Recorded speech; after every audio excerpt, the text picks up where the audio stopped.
چاہیے. اور ویسے بھی سائنس ابھی ترقی کر رہی ہے اور ترقی پذیر ہے, تو سائنس جب کبھی حتمی نتیجہ دے گی تو ایسا ہو نہیں سکتا کہ وہ قرآن یا نبی پاک صلی اللہ علیہ وسلم کے فرمان کے خلاف ہو. اور یہ بات جو قرآن نے کہی تھی کہ سنریہم آیاتنا فی الآفاق وفی انفسہم, ہم ان قریب دکھاتے رہیں گے ان کو, یہ پے در پے ان کو نشانیاں ملتی رہیں گی, حتیٰ یتبین لہم انہ الحق, یہاں تک کہ ان کے اوپر یہ ثابت ہو جائے گا کہ قرآن ہی حق ہے.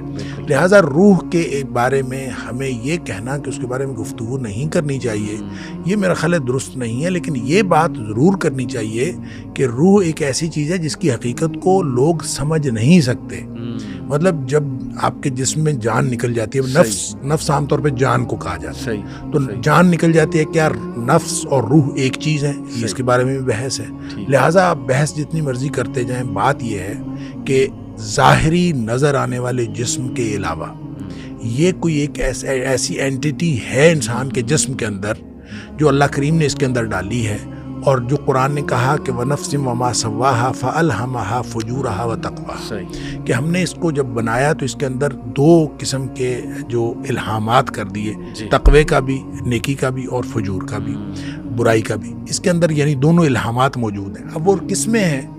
وہ روح میں ہے یا وہ نفس میں ہے. اگر یہ روح اور نفس دو مختلف چیزیں ہیں تو اس کا مطلب یہ ہے کہ پھر یہ روح اس کے اپنے تقاضے ہوں گے, نفس کے اپنے تقاضے ہوں گے. تو ایسا نہیں ہے. میرا خیال ہے یہ ایک ہی چیز ہے, ایک اینٹیٹی کے مختلف نام ہے یا مختلف قسم کی اس کی فنکشننگ ہے جس کی وجہ سے اس کے مختلف جگہ پہ مختلف نام ہے. لیکن ظاہری جسم جس کو ہم دیکھتے ہیں, اس کے علاوہ ایک ایسا انسان کے جسم کے اندر ایک ایسا حصہ ہے جو نظر نہیں آتا, اور نظر نہ آنے کی وجہ سے مغرب اس کے اوپر یقین نہیں کرتا.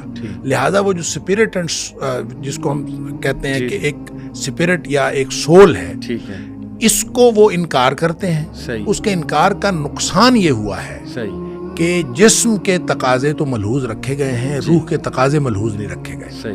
اور اس کا نقصان یہ بھی ہوا ہے کہ پورا کا پورا جو ہمیں علمی ذخیرہ ملتا ہے مغرب سے, وہ سارے کا سارا جسم کے تقاضوں کو پورا کرنے کے لیے ہے, اور روح کا تقاضا جو ہے اس کے اندر مفقود ہے. لہٰذا آپ یوں کہہ سکتے ہیں کہ آدھی انسانیت وہ پردہ اخفاء میں رہتی ہے اگر آپ روح کے بارے میں بات نہ کریں, اور اسی طرح سے آدھی انسانیت کے تقاضے پورے نہیں ہوتے. جس طرح جسم کو غذا کی ضرورت ہے, اسی طرح روح کو غذا کی ضرورت ہے. تو روح کی غذا جو ہے وہی بتائے گا جس نے روح کے بارے میں پتہ بتایا, اور روح کے بارے میں بتایا جس نے. صرف اس وجہ سے تو ہم کسی چیز کا انکار نہیں کر سکتے کہ ہمیں نظر نہیں آتی. بہت ساری چیزیں ہیں جو نظر نہیں آتی, وہ ہیں. لہٰذا روح ہمیں نظر تو نہیں آتی لیکن وہ ہے, اور اس کا ایک تقاضا ہے. اور اگر روح کے تقاضے اسی بنیاد پر سارے کے سارے وہ یوں کہہ لیجئے کہ نظر انداز کر دیے گئے ہیں, اور صرف جسمانی تقاضے. اور وہ جو اقبال نے کہا تھا کہ شاخ نازک پہ جو آشیانہ بنے گا ناپائیدار ہوگا, تو وہ جو شاخ نازک ہے وہ ہے ہی صرف یہ کہ جسمانی مقاصد سامنے ہیں اور روحانی مقاصد موجود نہیں ہیں.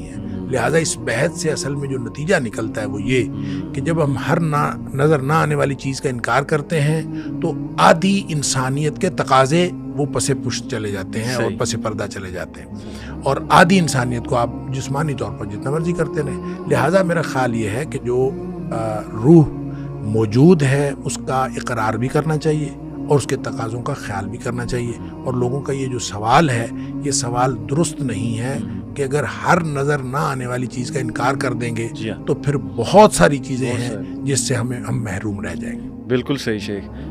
دیکھیں یہ جو نفس کی 3 ٹائپس ہیں, نفس لوامہ, نفس امارہ, نفس مطمئنہ. میں ایک اسکالر کو سن رہا تھا, وہ اس طرح کہہ رہے تھے کہ روح اگر ہارڈ ویئر ہے تو یہ 3 چیزیں اس کا سافٹ ویئر ہے. تو اس طرح بھی انڈرسٹینڈ کرنا, یعنی آپ نے کہا نا کہ ہو سکتا ہے یہ ایک ہی چیزیں ہوں.